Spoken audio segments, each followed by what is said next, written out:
Good morning to all of you. मैं सुनील कुमार, पुष्पप्रियंका सरस्वती विद्या मंदिर नानापारा से। मैं आज बच्चों आपको जो फिजिक्स में मैंने टॉपिक कराया था वो न्यूमेरिकल कराए थे। इसमें दर्पण सूत्र से मैं न्यूमेरिकल करा चुका हूँ। और आज जो टॉपिक है, नया टॉपिक है, बहुत ही इम्पोर्टेंट टॉपिक है। और प्रकाश का अपवर्तन किसे कहते हैं। इससे पहले परावर्तन पढ़ा, परावर्तन पढ़ने के बाद दर्पण पढ़ा, दर्पण से दर्पण सूत्र पढ़ा, दर्पण सूत्र के बाद उसकी न्यूमेरिकल की।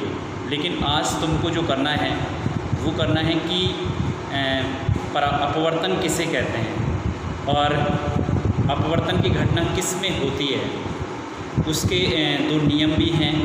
तो वो चीज़ आज क्लियर करेंगे। तो बच्चों सबसे पहले तो कि अपवर्तन कि प्रकाश का अपवर्तन किसे कहते हैं। तो प्रकाश का अपवर्तन होता है कि जब कोई भी अगर प्रकाश की किरण की बात करें और वो किसी भी पारदर्शी अगर माध्यम पर पड़ती है। पारदर्शी माध्यम मतलब है कि जिसमें प्रकाश की किरण मतलब आर पार देखा जा सके, पारदर्शी माध्यम।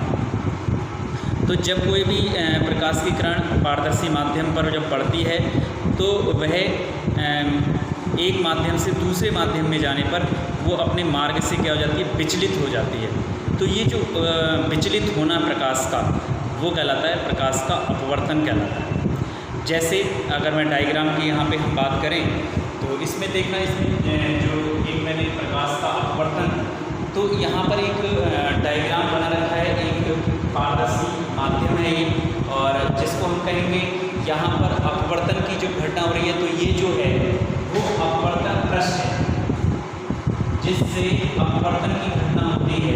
तो ये अपवर्तन पृष्ठ। अब बात आती है इसकी, जैसे भी अगर कोई भी प्रकाश की, अब माध्यम की पहले बात आती है, क्योंकि ये हो गया कि प्रकाश की किरण जब एक माध्यम से दूसरे माध्यम में जब जाती है तो वह अपने मार्ग से विचलित हो जाती है। तो इसको हम अपवर्तन कहते हैं। बट अगर हम बात करते हैं कि इसमें माध्यम की अगर हम बात करें कि यदि अगर प्रकाश की किरण सघन से विरल में जाती है या विरल से सघन में जाती है तो क्या कैसे प्रकाश की किरण विचलित होती है। तो सबसे पहले अगर मैं डिफाइन करें हम सघन माध्यम क्या होता है और विरल माध्यम क्या होता है, तो उसको भी पहले डिफाइन कर लेते हैं, उसके बाद में देखते हैं वो सघन माध्यम क्या होता है। सघन डेंसर मतलब है कि जिसमें माध्यम के कण बहुत पास पास हों तो वो सघन माध्यम कहलाता है। जैसे अगर हम बात करें कि कांच है तो ये सघन माध्यम है, जिसमें माध्यम के कण पास पास हो। और विरल माध्यम क्या होता है, जिसमें माध्यम के कण दूर हों तो वो विरल माध्यम कहलाता है। तो सघन और विरल माध्यम हो गए कि सघन माध्यम होता है जिसमें माध्यम के कण पास पास हो, और विरल माध्यम होता है जिनमें माध्यम के कण दूर दूर हों, तो वो विरल माध्यम कहलाता है। ऐसे ही हमने इसमें क्या किया है कि यहाँ पर पहला जो माध्यम है वो सघन लिया गया और दूसरा जो माध्यम है यहाँ पर विरल लिया गया। अब जब प्रकाश की किरण सघन से विरल माध्यम में जाती है तो क्या होता है। तो प्रकाश की किरण जब सघन से विरल माध्यम में जाती है तो वह अवलंब से दूर हट जाती है। जब सघन से विरल में जाएगी, अगर हम बात करें यहाँ पर ये अवलंब है, ये अवलंब और ये है आपतित किरण।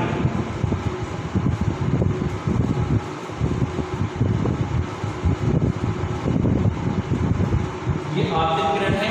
और अगर हम इसकी बात करें तो ये है अपवर्तित किरण।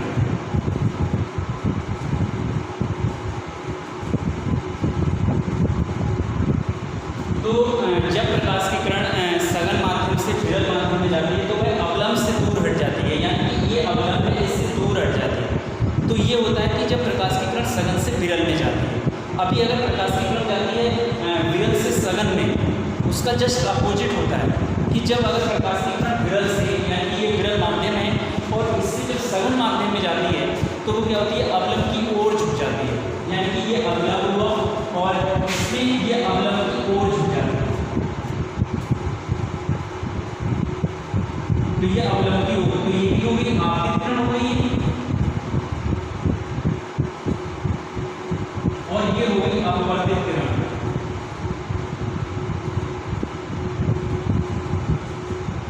तो एक हो गई आपतित किरण, दूसरी हो गई अपवर्तित किरण। तो जब प्रकाश की किरण एक माध्यम से दूसरे माध्यम में जाती है तो वह अपने मार्ग से विचलित होना ही प्रकाश का अपवर्तन कहलाता है। फिर दो माध्यम की बात आ जाती है कि यदि अगर माध्यम सघन से विरल माध्यम में जाती है तो वह अवलंब से दूर हटती है, यदि अगर विरल से सघन में जाती है तो वह अवलंब की ओर झुकती है। तो इस तरह से अब सघन भी हो गया कि सघन माध्यम क्या होता है। तो सघन माध्यम एक ऐसा माध्यम होता है जिसमें माध्यम के कण पास पास हों। विरल माध्यम एक ऐसा माध्यम होता है जिसमें माध्यम के कण दूर दूर हों। तो ये सघन और विरल माध्यम हो गए। अगर हम जैसे कंपेयर करें कि सघन विरल माध्यम कौन सा है, अगर हमने जैसे तीन माध्यम ले लिए, एक माध्यम हमारे पास है जल, एक है वायु, एक है कांच। तो अगर ये माध्यम है तो अगर हम इसमें बात करें कि सबसे विरल माध्यम कौन सा है, तो इसमें इनमें तीनों में अगर हम कंपेयर करते हैं तो जिसमें माध्यम के कण दूर दूर हो तो माध्यम के जो कण है वो जैसे अगर हम वायु की बात करें तो ये इन तीनों में सबसे अधिक विरल माध्यम है। तो ऐसे ही अगर हमारे पास जैसे अगर इसमें ये पूछा जाए कि सघन माध्यम कौन सा है तो इन तीनों में सघन माध्यम कांच है, सबसे ज़्यादा सघन माध्यम। तो सघन माध्यम और विरल माध्यम क्लियर हो गया होगा। अब बात आ जाती है कि इसमें अपवर्तन के बाद इसके नियम हैं तो, और वो नियम क्या हैं। जैसे अगर हम बात करते हैं कि परावर्तन के जो नियम होते हैं, परावर्तन के दो नियम बताए, ऐसे इसमें भी अपवर्तन के दो नियम होते हैं। तो पहला एक नियम क्या होता है कि इसमें जो आपतित किरण है, आपतित किरण आपतन बिंदु पर अवलंब, आपतन बिंदु पर अवलंब। आपतन बिंदु ये होता है जहाँ पर आपतित किरण पड़ती है तो वो आपतन बिंदु होगा। तो ये आपतन बिंदु और आपतन बिंदु पर अवलंब तथा अपवर्तित किरण तीनों एक ही तल में होते हैं। ये एक पहला नियम है। ऐसे ही दूसरा इसका नियम क्या है कि आपतन कोण की ज्या और अपवर्तन कोण की ज्या। अब हमको इससे पहले ये भी पता होना चाहिए कि आपतन कोण क्या होता है। तो आपतन कोण की अगर हम बात करें तो आपतित किरण और अभिलंब के बीच जो कोण बनता है, आपतित किरण और अभिलंब के बीच बने कोण को आपतन कोण कहते हैं। इसको आई से रिप्रेजेंट करते हैं, ठीक है। ऐसे ही अगर हम बात करें कि अपवर्तित किरण और अभिलंब के बीच जो बना होता है उसको अपवर्तन कोण कहते हैं, ठीक। तो इस तरह से ये आपतन कोण और अपवर्तन कोण हुए। अब दूसरा इसका नियम हो गया कि आपतन कोण की ज्या, आपतन कोण की ज्या यानी कि साइन आई, ऐसे ही अपवर्तन कोण की ज्या साइन आर का अनुपात नियतांक होता है, कांस्टेंट नियतांक होता है, नियतांक होता है, कांस्टेंट होता है। तो इस तरह से हम इसका मतलब ये नियम हो जाते हैं, ये अपवर्तन के नियम हो गए। अब इसमें जो टॉपिक आता है वो आता है कि ये जो अपवर्तन की घटना होती है पारदर्शी माध्यम, अगर हम बात करें कि लेंस में अपवर्तन की घटना होती है, ठीक है। तो ऐसे ही एक टॉपिक है जैसे इसमें क्रांतिक कोण किसे कहते हैं, वो भी इसी पर आधारित ही है कि क्रांतिक कोण किसे कहते हैं। अब क्रांतिक कोण को समझना, उसमें हम क्रांतिक कोण क्या होगा देखेंगे।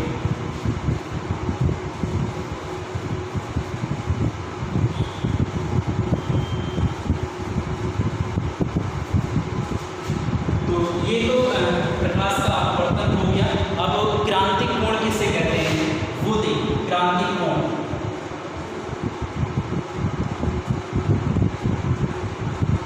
सी से रिप्रेजेंट करती है क्रांतिक कोण को। ऐसे ही इसी की तरह है कि उसमें जैसे अगर हम बात करें क्रांतिक कोण की, क्योंकि माध्यम उसमें कुछ कंडीशन भी होती है कि जैसे कि यदि अगर हम बात करें कि प्रकाश की किरण अभी अगर हमने बनाया था कि जैसे ये यहाँ पर आपतित किरण है और आपतित किरण है, जैसे अगर हमने यहाँ पे आपतन कोण हुआ तो ये जो माध्यम है वो है सघन पहला, और ये जो माध्यम है वो है विरल। तो ये श्योर है कि जब प्रकाश की किरण सघन से विरल माध्यम में जाती है तो क्या होता है कि वह अवलंब से दूर हटती है। जैसे हम बात करें यहाँ पर जाती है तो अवलंब से दूर हटेगी। ऐसे ही अगर और भी इसका मान बढ़ाते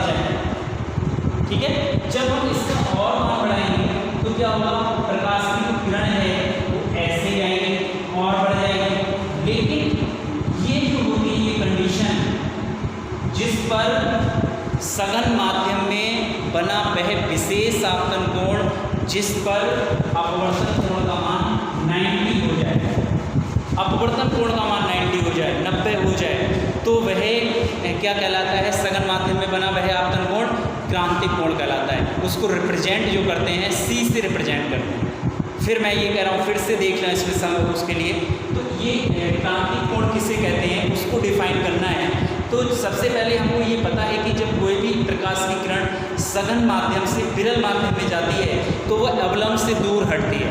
पहला अगर डायग्राम की अगर बात करें तो यहाँ पर ये आपतित किरण है और आपतित किरण जैसे अपने इस कोण पर आपतित हुई और अगर यहाँ पर जैसे बढ़ा है तो अवलंब से दूर हट रही है। लेकिन थोड़ा अगर हम और आपतन कोण का मान बढ़ा दें तो ये स्थिति भी आ जाएगी कि अपवर्तन कोण जो अपवर्तित किरण है वो कहाँ से जाएगी, यानी कि 90 डिग्री से अवलंब से। तो यही क्रांतिक कोण है, मतलब सघन माध्यम में बना वह आपतन कोण, विशेष आपतन कोण जिसके लिए अपवर्तन कोण का मान 90 डिग्री हो जाए तो उसको कहते हैं क्रांतिक कोण। C से इसको रिप्रेजेंट करते हैं। ऐसे ही आगे भी अगर एक और भी है, उसमें एक टॉपिक है कि पूर्ण आंतरिक परावर्तन इसे कहते हैं। तो पूर्णांतरिक परावर्तन क्या होता है?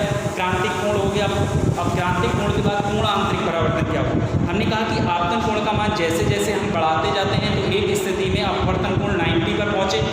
ऐसे ही अगर हम आपतन कोण का मान यानी क्रांतिक कोण से और बढ़ा दें, जैसे क्रांतिक कोण हुआ तो 90 हुआ, अब अगर क्रांतिक कोण से और बढ़ा दिया जाए इसका मान, आपतन कोण का मान, ठीक है, I का मान ग्रेटर यानी C से बड़ा कर दिया जाए I का मान, तो क्या होगा? प्रकाश की किरण उसी माध्यम में वापस लौट जाएगी।